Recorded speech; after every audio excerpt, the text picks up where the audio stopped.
Am I the antagonist for making my 79-year-old mother cry? I am 45 years old. My mother is 79 and my stepfather is 80. They have been married for over 30 years.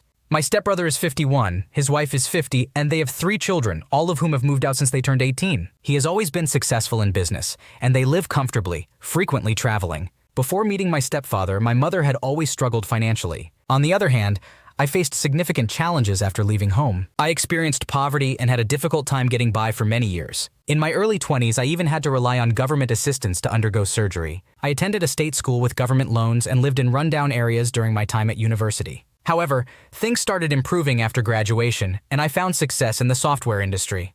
Though I am not wealthy, I am financially secure. Throughout my life, I have felt that my stepfather, especially, treated me differently compared to my stepbrother and his family. I never sensed much care or concern from him towards me. While I never delved into the reasons behind it, I feared knowing the truth would disappoint me. A few years ago, my mom informed me through an email that they had a will. Under their will, I, my stepbrother, his wife, and each of the grandchildren would receive a 1/6 share. Although I don't need the money, I felt profoundly disrespected by this arrangement. However, I have never expressed these emotions to them. Recently, I overheard my stepfather discussing financial matters with my stepbrother. When I confronted him about it, he brushed me off and refused to discuss it further, as he usually does. The next day, my mom falsely told me they couldn't currently afford to pay me the $2,000 they owed me. She claimed they would have to pay me some now, and the remainder in a couple of months. However, this was completely untrue. While I'm not in need of the money, the lie bothered me. Later, during dinner and after a few drinks, I managed to get my stepfather to open up about things he had never previously disclosed. I discovered that they had paid for all 3 of my grandkids' university education and private school since they were around 9 or 10 years old. All of this has made me seriously consider disconnecting from them. I refuse to be treated as inferior.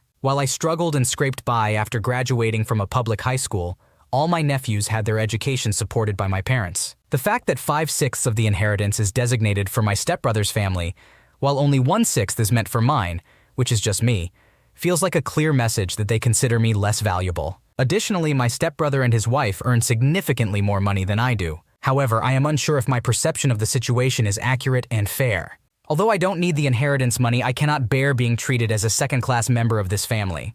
I'm unsure of what steps to take next and feel conflicted about the situation. I care for my stepbrother, his wife, and my nephews and hold nothing against them, but I cannot accept being treated as less valuable. After confronting my mother with my feelings, she began crying and insisted I was mistaken. However, I find it hard to believe her. Am I the antagonist for feeling this way? Should I simply let it go and not dwell on it whenever I am around them? It is understandable that you feel hurt and undervalued for being treated differently within your family. While you mention that you don't need the money, the unequal distribution of inheritance and unequal financial support for education do contribute to the feeling of being treated as a second-class citizen. It is important to address these concerns and communicate your feelings to your family. However, it is also worth considering that there may be factors or reasons behind your parents' decisions that you are not aware of. Having an open and honest conversation with them might help clarify their intentions and provide some understanding. It is important to approach this conversation with empathy and a willingness to listen. Ultimately, it is up to you to decide if you can shrug this off or if you need to distance yourself from the situation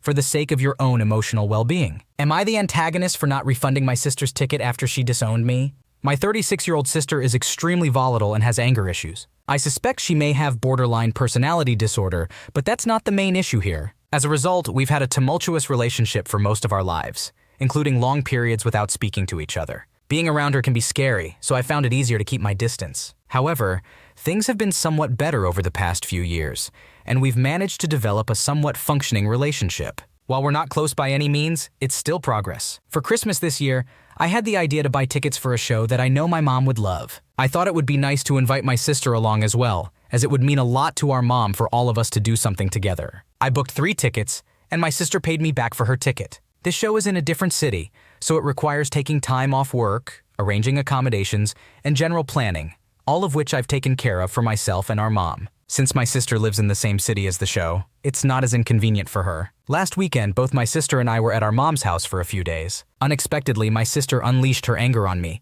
spending 2 days screaming about how terrible I am and expressing her long-standing hatred towards me. She remained at a rage level of 10 throughout the entire ordeal, repeatedly saying, "I have no sister." This outburst was unprovoked and completely one-sided, as it usually is whenever she decides to target someone. This has left our mom completely devastated and fed up with my sister's behavior. She recently lost her husband, and she really doesn't need this drama in her life. My mom is usually the main recipient of my sister's mistreatment, so it was particularly tough for her to witness it being directed at me this time. Now about the tickets. In my opinion, my mom and I should still go and enjoy the show. However, I will not tolerate my sister's presence. I have the tickets and she will not receive hers. From my perspective, she initially agreed to come and then changed her mind. I have no sister. I don't think I should be financially responsible for her decision, especially since it has consequences. So am I the asshole? Based on the information provided, it appears that you are not the asshole. Your sister's explosive and unprovoked behavior towards you is unjustified and hurtful. You made an effort to include her in a meaningful experience for your mother, and her actions have jeopardized that. It is understandable that you do not want to be around her, especially after such an outburst. It may be worth considering discussing the situation with your mother and potentially finding an alternative solution for the ticket, such as inviting a different family member or friend to join the show. Am I the antagonist for refusing for my fiancé to smash cake in my face at our wedding? I completely adore my fiancé. We have been in a relationship for over 5 years, own a home together, have 2 dogs, and lead a contented life. However, our relationship has had its ups and downs, and we are far from perfect. He is the eldest of 2 brothers, and sometimes when we engage in playful activities, he can get a little carried away. This may result in him pushing me too hard or tickling me to the point of frustration. When we began planning our wedding, he immediately expressed his excitement about smearing cake on my face. I was initially hesitant about this idea, but he seemed so enthusiastic. Considering that I won't have a professional makeup artist, I thought it would be just a fleeting moment during the day, so I agreed. However, as time passed, I saw the video mishaps on TikTok involving cake in the face at weddings, which made me anxious. Knowing his behavior, I started worrying that he might go too far. Once I started feeling this way, I had a conversation with him about my concerns. I suggested that we should practice beforehand. He seemed a little frustrated by the idea, but reluctantly agreed. He promised me that he wouldn't mess up my hair or dress, but honestly, how can one control that? I kept urging him to practice, but he never wanted to. He was willing to do it without the cake, but refused to try it with cake or whipped cream because he didn't want to get sticky. As if I wouldn't be sticky at the wedding, right? Anyways, every time we went through the motions without the cake, he would inevitably touch my hair, which I would point out to him. Today on Thanksgiving, he brought up the issue in front of my dad. I mentioned that I didn't want to do it without practicing. Once again, he playfully went through the motions without anything and touched my hair. I called him out on it, and my dad suggested we try it with whipped cream. So I agreed. I asked him to be careful, ensuring that it wouldn't get on my hair or clothes. Again, it was Thanksgiving. I showed him where it was acceptable for him to put it on my face, and he attempted to do so. However, he applied too much, and I immediately told him, see, even that was excessive. Then he forcefully smeared the remaining whipped cream on my face. I moved and it ended up all over my hair, eyebrows, and a bit on my clothes. In that moment, I burst into tears and rushed to the bathroom. He followed me, apologized, and helped clean me up. He said, "I'm sorry, you moved and it got on you." He was genuinely kind and assisted with the cleanup, but it still frustrated me. I firmly declared that we would not be doing the cake smearing at our wedding, because if he couldn't control himself now, he definitely wouldn't be able to do so on our wedding day. I remained upset for about 30 more minutes, and he responded, "I understand if you don't want to do it anymore. I just want you to be happy." I told him that we would see, but if we were to proceed with the cake smearing, we needed to practice properly, not on a freaking family holiday. However, as of now, my answer is a definite no. Am I the asshole? It's understandable that you would be concerned about your fiancé taking the cake in the face tradition too far, especially given his previous behavior of pushing you too hard or tickling you until you're frustrated. You have tried to communicate your concerns to him and even asked to practice beforehand, but he has consistently dismissed your requests. By smashing the whipped cream in your face despite your clear instructions to be careful, he crossed a boundary and upset you. Your reaction of not wanting to include the cake smash at the wedding anymore is valid. It's important to prioritize your own comfort and well-being on your special day. If your fiancé cannot demonstrate the self-control to respect your boundaries during practice, it is understandable to doubt that he will be able to do so during the actual event. Ultimately, the decision about whether or not to include the cake smash is up to you, and it's important that your fiancé respects your feelings on the matter. Am I the antagonist for telling someone I am not related to stop calling themselves my mom? I grew up in a different state, and my neighbor's sister, whom we'll call Robin, would occasionally visit from Utah. Robin took me under her wing, showed me love, and showered me with gifts. Although it may have seemed suspicious to my parents, she never had a son, only 7 daughters. And as a young kid, desperately craving attention, I welcomed it.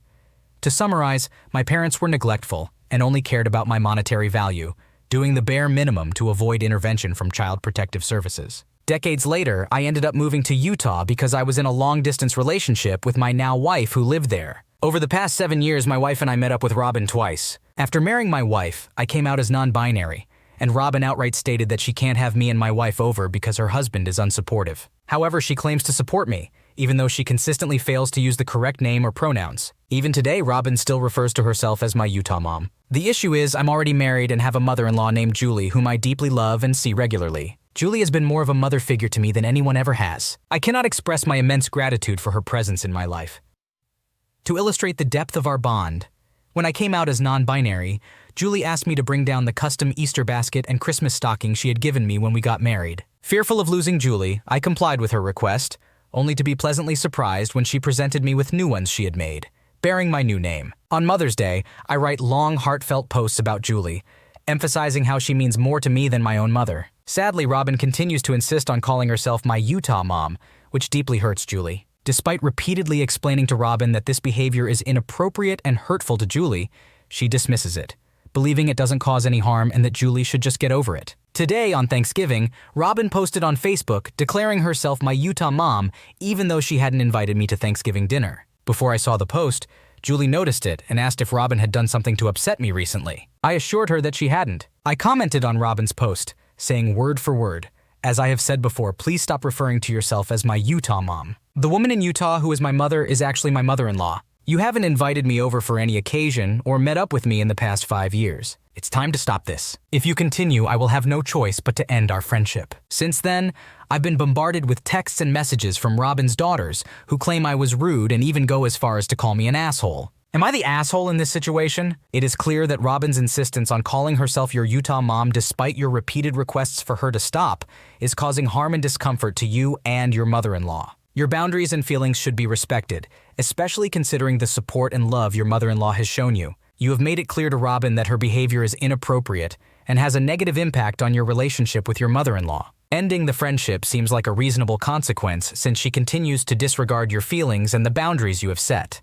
The reactions from Robin's daughters, calling you rude and an asshole, are unwarranted. They should not involve themselves in this matter, as it is a personal issue between you and Robin. Your request for Robin to stop calling herself your Utah mom is reasonable, and you have the right to prioritize the relationship with your mother-in-law, who has shown you genuine care and love. Overall, you are not the antagonist for standing up for yourself, setting boundaries, and prioritizing the relationship with your mother-in-law. Am I the antagonist for ruining Thanksgiving dinner by causing drama because I humiliated my sister? I'm a 17-year-old female. My sister Cassie, who is 22, is someone who bullies others and uses the excuse of keeping it real to justify her behavior. She is aware that it's wrong because she only acts this way towards family when no one who could negatively affect her reputation is around. It is clear that no one in the family appreciates Cassie's bad attitude, but we usually don't say anything because she becomes defensive and turns it into a big fight with yelling. My family doesn't want to deal with the drama. Last week, our family celebrated Thanksgiving at our grandparents' house since we won't all be together on the actual day. During dinner, Cassie noticed that my cousin Molly, who is 15, was reading a webcomic. Cassie then started criticizing the webcomic, calling Molly basic and making fun of her for reading it. This bothered me because I enjoy spending time with Molly,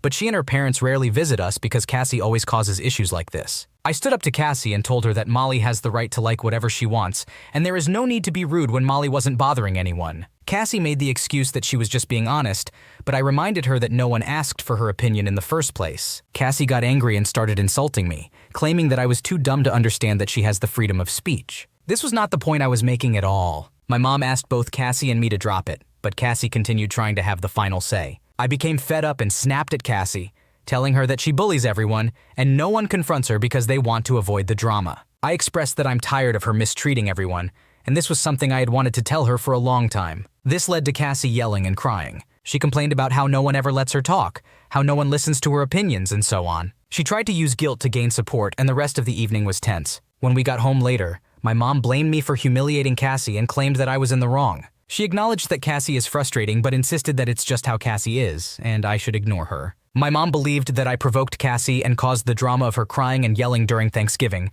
resulting in everyone getting a headache. It has been a week and Cassie is still in a bad mood. I initially believed that my actions were justified, but it seems that Molly is the only family member who agrees with me. I understand that my approach was not the most civil, but I still feel that Cassie brought it upon herself by initiating the bullying. So am I the asshole? You stood up for your cousin Molly when Cassie was being rude and disrespectful towards her. Cassie's behavior is inappropriate and hurtful, and it's understandable that you reached your breaking point and expressed your frustrations. Your mom's justification that that's just how your sister is not acceptable. Everyone deserves to be treated with respect, regardless of familial relationships. It's important to address and call out bullying behavior, and you did just that. It's unfortunate that Cassie turned things around and made herself the victim, but it doesn't change the fact that her actions were wrong. Am I the antagonist? I invited my ex-brother-in-law to my wedding? I have known my ex-brother-in-law for over 30 years. He and my sister divorced in 2020, but it was a relatively amicable split. They were married for 24 years, but he was the one who initiated the decision to separate.